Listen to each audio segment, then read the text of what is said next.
Numbers के बारे में तो हम सबको पता है, लेकिन नंबर सिस्टम इस पर्टिकुलर टॉपिक में हमको कौन कौन से नंबर्स के बारे में पढ़ना है इसकी क्लैरिटी हम लोगों को नहीं होती। So hi all, this is Nuran Babar and in this video I am going to talk about number system. So जानेंगे इस वीडियो में क्या होते हैं डिफरेंट टाइप्स ऑफ नंबर्स और इस पर्टिकुलर टॉपिक के लिए कौन कौन से हैं हमारे लिए important types. So watch the video till and you will learn it all.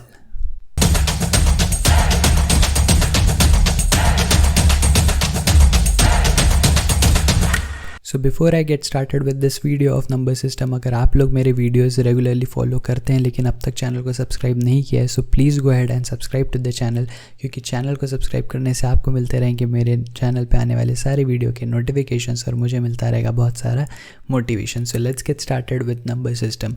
सबसे पहली और एक ही इंपॉर्टेंट चीज़ जो इस वीडियो में हम डिस्कस करने वाले हैं वो है टाइप्स ऑफ रियल नंबर्स।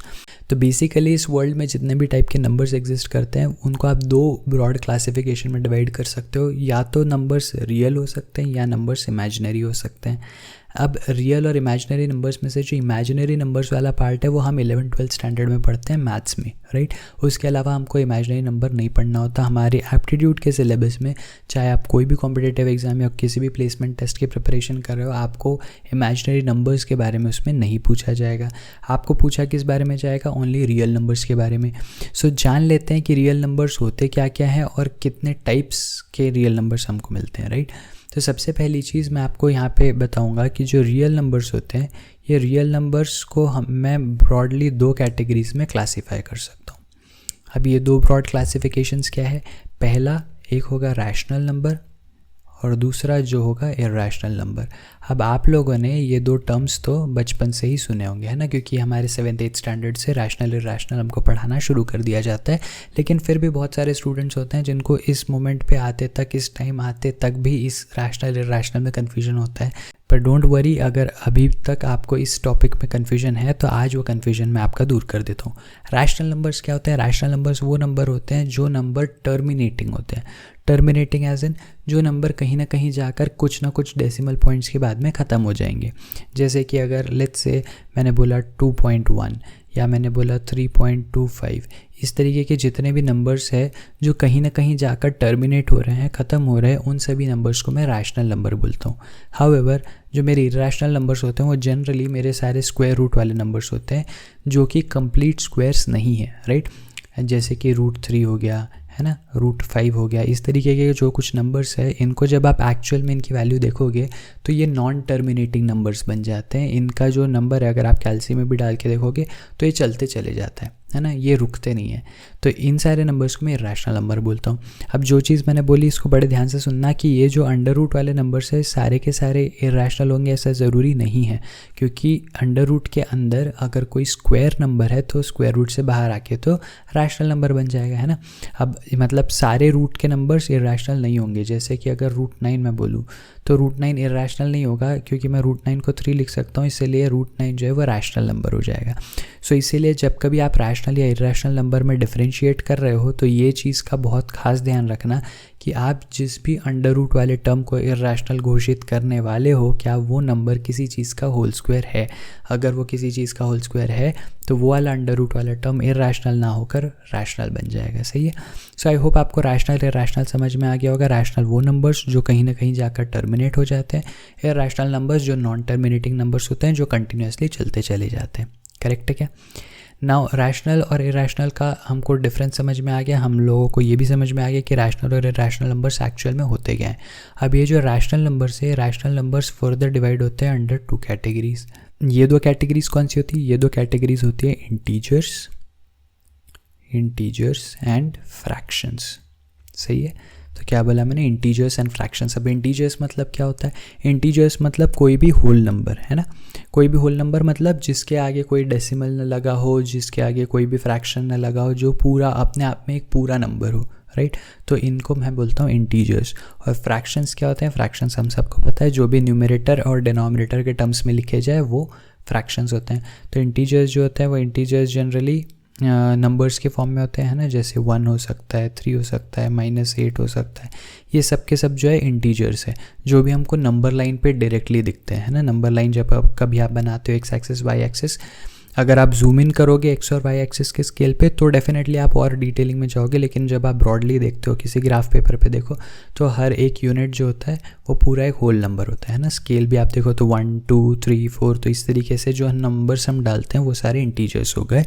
और फ्रैक्शंस क्या होता है, फ्रैक्शंस हम सबको पता है जिसमें न्यूमरेटर और डिनोमिनेटर हो, जैसे लेट्स से 1/2 हो गया, लेट्स से 5/7 हो गया, लेट्स से 9/8 हो गया, है ना। इस तरीके के जितने भी नंबर्स आपको मिलेंगे ये सब क्या कहलाएंगे, फ्रैक्शंस।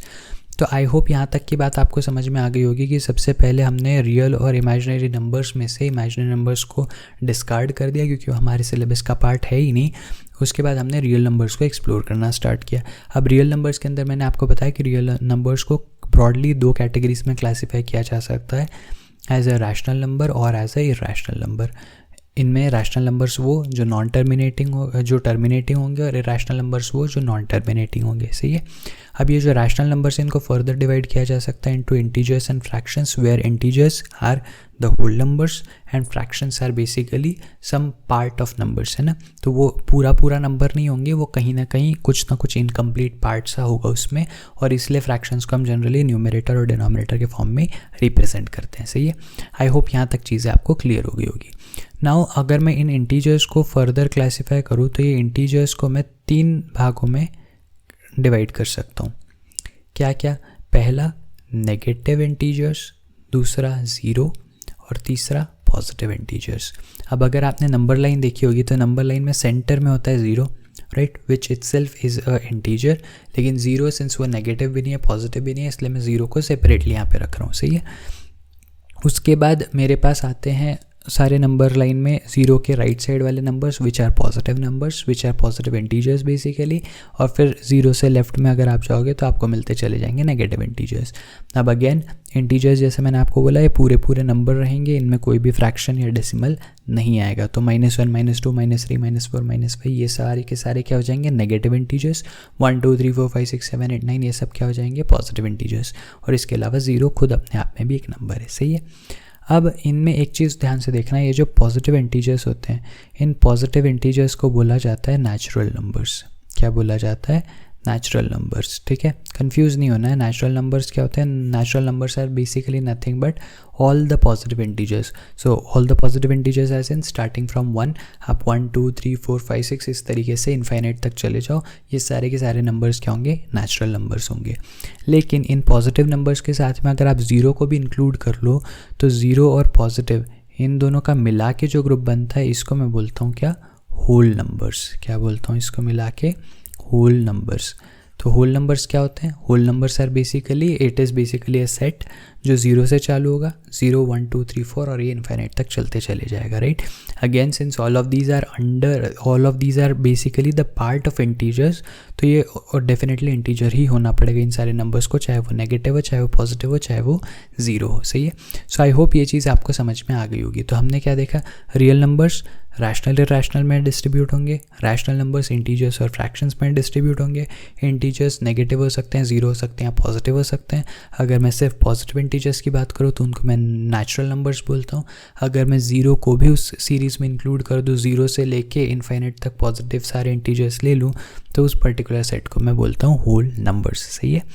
एंड नाउ यहाँ पर ये जो नेचुरल नंबर्स है ना, बेसिकली ये नेचुरल नंबर्स का फर्दर और मेरे पास 4 क्लासिफिकेशन है, और वो 4 क्लासिफिकेशन क्या है बताता हूँ, ध्यान से देखना। जो मेरे नेचुरल नंबर्स है, क्या बोला मैंने, जो नेचुरल नंबर्स है मेरे पास, इनके 4 टाइप्स होते हैं। पहला, these natural numbers could be either prime numbers और they could be composite numbers, सही है। तो प्राइम एंड कॉम्पोजिट क्या है, एक दूसरे के ऑपोजिट है, कि जो नंबर प्राइम रहेगा वो कॉम्पोजिट नहीं रहेगा, जो कॉम्पोजिट रहेगा वो प्राइम नहीं रहेगा। क्या होता है ये भी बताऊंगा। और इसके अलावा और 2 टाइप्स जो एग्जिस्ट करते हैं वो क्या है, even numbers and odd numbers, सही है। तो इवन और ऑड नंबर्स की अगर मैं बात करूं तो हम सबको पता है कि even numbers are all multiples of 2, या आप बोल सकते हो जो भी नंबर 2 से डिविजिबल है वो सारे के सारे even numbers, and rest all जितने नंबर्स बचे वो सब क्या हो जाएंगे, ऑड नंबर्स हो जाएंगे। इसी तरीके से प्राइम और कॉम्पोजिट में क्या होगा, प्राइम नंबर्स आर बेसिकली जिनके पास सिर्फ ओनली 1 फैक्टर हो, और वो फैक्टर क्या हो, वो खुद, है ना। जो नंबर सिर्फ खुद से डिवाइड हो सकता है या 1 से डिवाइड हो सकता है, ऐसे सारे नंबर्स को मैं प्राइम नंबर बोलता हूँ। और फिर जैसा कि मैंने इवन और ऑड के लिए बोला, जो भी 2 से डिविजिबल है वो सब इवन, और उसके अलावा जितने बचे वो सब के सब ऑड। उसी तरीके से जिन भी नंबर्स का फैक्टर सिर्फ वो नंबर खुद और 1 है, ऐसे सारे नंबर्स प्राइम नंबर। उनके अलावा जितने भी नंबर्स बचे वो सारे के सारे कॉम्पोजिट नंबर। सही है। तो ये सारी बेसिक टर्म्स वो है जो हम ऑलरेडी बचपन से पढ़ते आ रहे हैं, लेकिन आई थॉट कि before getting into number system understanding all of this would be very much important, और इसीलिए ये इंट्रोडक्शन देना आप लोगों के लिए ज़रूरी था। अगर वीडियो के किसी भी हिस्से में कोई भी डाउट है तो प्लीज़ वीडियो को पीछे करना, एक बार फिर से वॉच कर लेना, and I hope you will understand it all. अगर इस वीडियो से आपके नॉलेज में थोड़ी भी वैल्यू ऐड हुई है तो प्लीज़ वीडियो को लाइक कर देना, अपने सारे उन फ्रेंड्स के साथ शेयर कर देना जो कि एप्टीट्यूड की प्रिपरेशन कर रहे हो, चाहे for any of the exam, because सारे एग्जाम्स में सेम टू सेम सिलेबस है। और साथ ही साथ चैनल को सब्सक्राइब कर देना, बिकॉज मैं लेके आते रहूँगा आप लोगों के लिए रोज़ एक नया वीडियो, और वो सारी वीडियोज़ के नोटिफिकेशन आपको मिलना ज़रूरी है। I will see you again in the next video. Till then be happy, be safe, take care, bye bye.